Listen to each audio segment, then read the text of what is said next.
Hello दोस्तों, welcome back. Free circuit lab में आपको स्वागत करता हूं। दोस्तों, इस तरह की क्लास डी एम्पलीफायर बोर्ड्स एक चैनल में 15-15 वाट ऑफर करती है और 2 चैनल ऑफर करती है।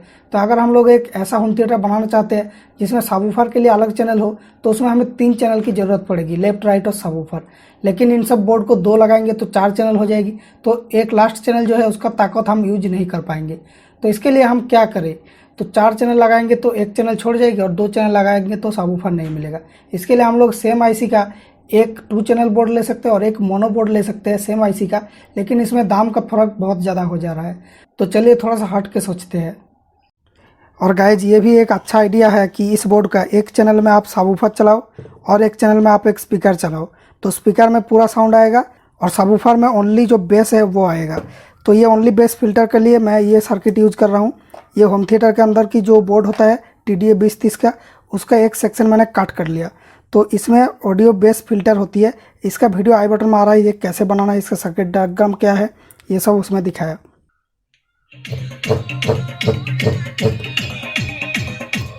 तो आप अच्छे से सुनने के लिए हेडफोन्स यूज कर सकते हैं।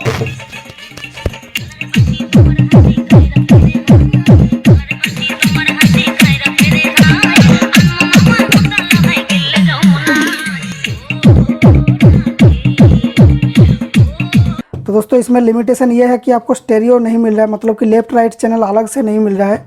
तो इसलिए अगर आप चाहते हैं कि लेफ्ट राइट चैनल अलग से मिले तो आपको इस तरह की क्लास डी बोर्ड और एक लाना होगा, या फिर इस तरह का भी PAM 8610 बोर्ड भी ले सकते हैं। तो ये बोर्ड बस इस तरह की 2 स्पीकर चलाएगा, लेफ्ट राइट साउंड देगा। और इस बोर्ड को हम लोग हैक कर देंगे कि ये 2 चैनल एक साथ मिलके इस स्पीकर में डबल पावर में इसको ड्राइव करेगा सबवूफर को।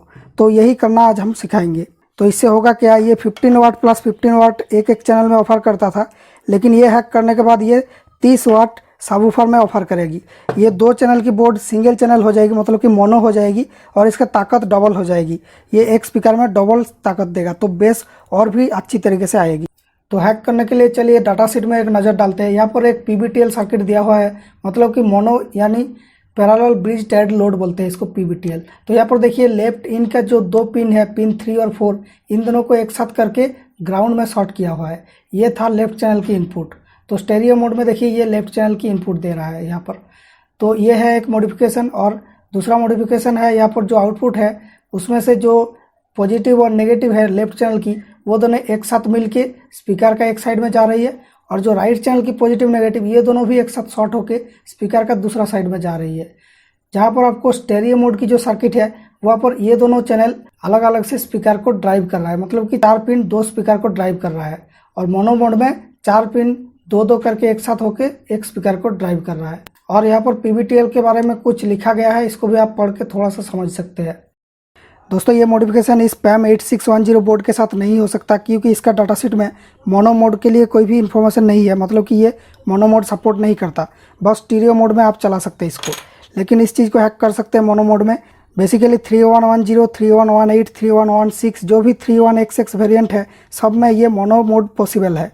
तो मोनो मोड करने के लिए इसका लेफ्ट चैनल को ग्राउंड करने के लिए बोला गया है और राइट चैनल में इनपुट देने के लिए बोला गया है। और इसके साथ साथ जो आउटपुट मिलेगा वो ये दोनों लेफ्ट की पॉजिटिव नेगेटिव एक साथ हो जाएगी और राइट की पॉजिटिव नेगेटिव एक साथ हो जाएगी। फिर इससे एक कनेक्शन निकलेगा, इससे एक कनेक्शन निकलेगा स्पीकर में जाने के लिए। तो हम लोग इनपुट का कनेक्शन कर लेते हैं। लेफ्ट चैनल की जो इनपुट है इसको ग्राउंड करना होगा। तो आप सोचेंगे भाई जो L है इसको ग्राउंड के साथ शॉर्ट कर देने से हो जाएगा, लेकिन नहीं, क्योंकि यहाँ पर 2 कैपेसिटर्स है। इस कैपेसिटर में से देखिए लाइन आ रहा है यहाँ पर, तो इन कैपेसिटर्स को छोड़ के शॉर्ट करना पड़ेगा, मतलब कि IC को डायरेक्टली इन दोनों पिन को ग्राउंड करना पड़ेगा, 3 और 4 को। तो इस कैपेसिटर के उस पर ये काम करना होगा।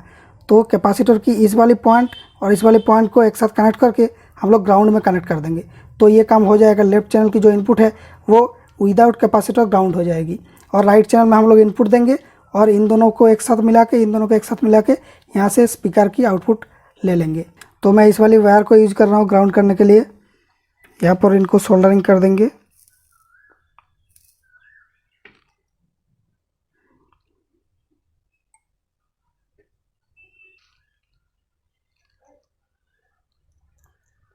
ओके, ये काम कंप्लीट हो गया है।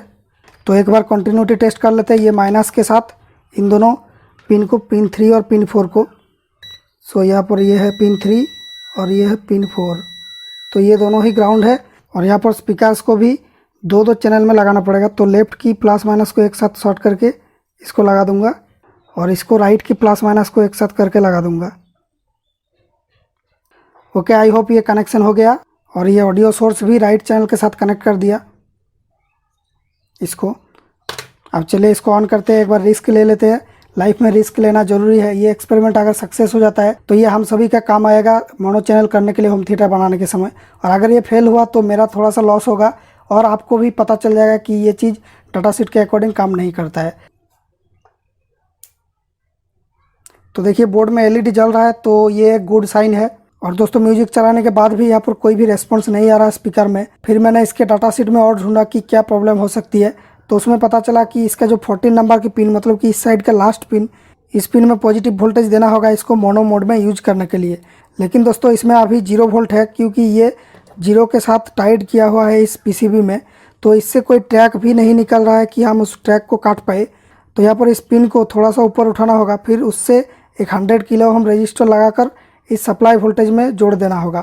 तो ये डाटाशीट में ऐसे ही दिया हुआ है। तो चलिए इसको करने की ट्राई करते हैं। ये काफ़ी रिस्की है।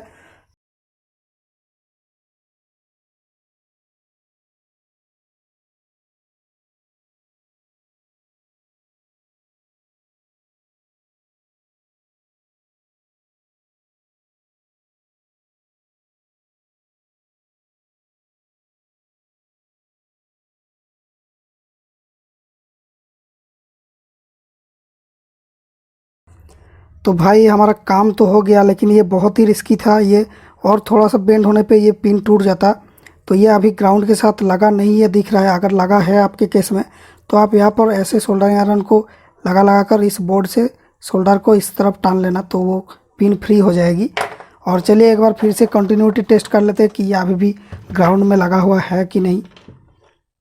तो ये तार ग्राउंड में लगेगा, फिर इसके साथ ये देखिए कंटिन्यूटी नहीं बता रहा है, तो ये ठीक है।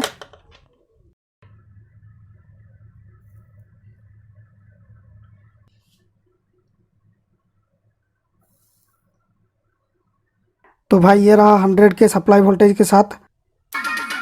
आप देखिए ये चल रहा है काफ़ी अच्छे से।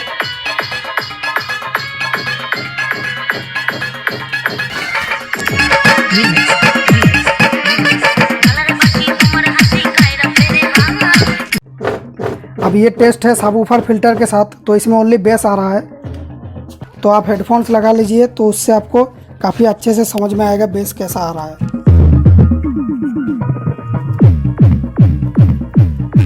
तो ये सच में काफ़ी ज़्यादा पावरफुल हो चुका है अब। ये किसी चीज़ को नहीं रख रहा है।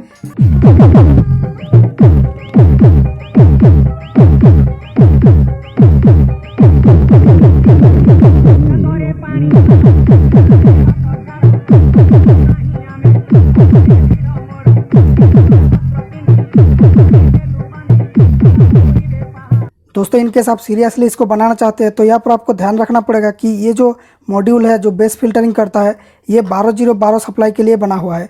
तो इसलिए यहाँ पर जो पावर सप्लाई है ये दोनों है +-12, और ये है ब्लैक वाला ये ग्राउंड, और ये है दोनों ग्राउंड और पॉजिटिव इनपुट, और यहाँ से आउटपुट निकल जाती है ये। और ग्राउंड तो सारी जगह कॉमन ही रहता है, इसलिए ग्राउंड को यहाँ से नहीं लिया, तो इसी सेम ग्राउंड से आउटपुट भी ग्राउंड होगा उसका। तो भाई यहाँ पर प्रॉब्लम क्या है कि हम लोग यूज कर रहे हैं इस बोर्ड में ओनली 0-12 की पावर सप्लाई। तो ये 12-0-12 बोर्ड कैसे चलेगा? तो ये भाई चलेगा, आपको जस्ट ये जो ग्राउंड पिन है इसको छोड़ के रखना है, कहीं कनेक्ट करने की ज़रूरत नहीं है। जस्ट आप +12 और -12 में बैटरी का सप्लाई दे दीजिए और उसी में ये भी चलेगा। तो यहाँ पर एक और प्रॉब्लम ये है कि इससे तो ये चल जाता है, जस्ट ग्राउंड को ये बैलेंस कर लेता है खुद ही। लेकिन यहाँ पर प्रॉब्लम ये आ जाती है कि इसका जो आउटपुट है इससे आपको ग्राउंड लेके उसका ग्राउंड में नहीं देना है, क्योंकि इसका जो ये GND वाला पॉइंट है ये आप -12 में है। तो अगर आप लोग यहाँ से ग्राउंड लेके इसमें दे देते हैं तो प्रॉब्लम शुरू हो जाएगी। ये -12 ग्राउंड में शॉर्ट हो जाएगी, तो ये 12-0-12 जो फ्लोटिंग ग्राउंड था वो माइनस में चली जाएगी, -12 हो जाएगी ये। तो इससे प्रॉब्लम हो जाएगी, ये बोर्ड नहीं काम करेगा। इसलिए आपको यहाँ पर जो ऑडियो सोर्स लगा रहे हैं उसको तो ग्राउंड और पॉजिटिव में ही लगाना होगा। ग्राउंड मतलब कि ये 12-0-12 की जो 0 है, लेकिन आउटपुट से जो ले रहे हैं उसमें से ओनली पॉजिटिव को लेना होगा। यहाँ से जो ग्राउंड है इसको नहीं लेना। तो मैंने देखिए यहाँ पर ग्राउंड में कुछ भी नहीं लगा, जस्ट R में मैंने इस राइट चैनल के आउटपुट को लगा दिया। तो क्योंकि ये कैपेसिटिवली कपल्ड है, मतलब ये आर जाके यहाँ पर कैपेसिटर में मिल रहा है इन दोनों में, तो ये जो ओनली एसी लाइन है उसको पास करेगा। तो ये डीसी में कितना ऑफसेट वोल्टेज है उसको ये केयर नहीं करेगा। तो इतना कुछ समझने की ज़रूरत नहीं है। जस्ट आपको क्या करना है, इसका जो ग्राउंड पॉइंट है 0 वाला इसको छोड़ देना है, प्लस माइनस 12 में बैटरी का सप्लाई देना है जो इसमें दे रहे हैं 0 और 12, और यहाँ से जो आउटपुट लेंगे वहाँ से ग्राउंड को कनेक्ट मत करना, जस्ट इतना ही करना है। तो भाई ये प्रोजेक्ट हमारा सक्सेसफुल रहा है। ये चीज़ अब मोनो बन चुका है और ये 30 वाट आउटपुट करेगा इसकी आउटपुट में। तो गाइज मुझे उम्मीद है आपको ये चीज़ और ये आइडिया बहुत ही ज़्यादा पसंद आया, आपके लाइफ में ये काम आ सकती है। अगर आप भी कोई होम थिएटर बनाना चाहते हैं क्लास डी बोर्ड यूज करके, तो इस तरह के बोर्ड 2 लेके आना, 100 या 150 में मिल जाएगा ऑफलाइन शॉप पे, और उन दोनों में से एक को इस तरह से मॉडिफाई करके मोनो बना लेना और उसको इस तरह की सबवूफर फिल्टर बनाकर आप सबवूफर के लिए यूज कर सकते हैं, और दूसरा बोर्ड को आप लेफ्ट राइट बना के स्टेरियो जैसा यूज कर सकते हैं। तो इससे आपको 2.1 चैनल की सबवूफर के साथ बहुत ही ताकतवर होम थिएटर बना सकते हैं इस तरह से। तो दोस्तों ये वीडियो कैसा लगा कमेंट से बताएं, इससे आपको कुछ ना कुछ नया तो सीखने को मिला। तो अगर ऐसा है तो वीडियो को लाइक कीजिए, फ्रेंड्स के साथ शेयर कर सकते हैं। हमारे चैनल की और भी वीडियोज़ देखिए, सब में आपको कुछ ना कुछ नया नॉलेज मिलता है। तो दोस्तों अगर ये चैनल पसंद आता है चैनल को सब्सक्राइब कर सकते हैं। दोस्तों थैंक यू फॉर वॉचिंग। मिलेंगे नेक्स्ट वीडियो में with fresh and new idea.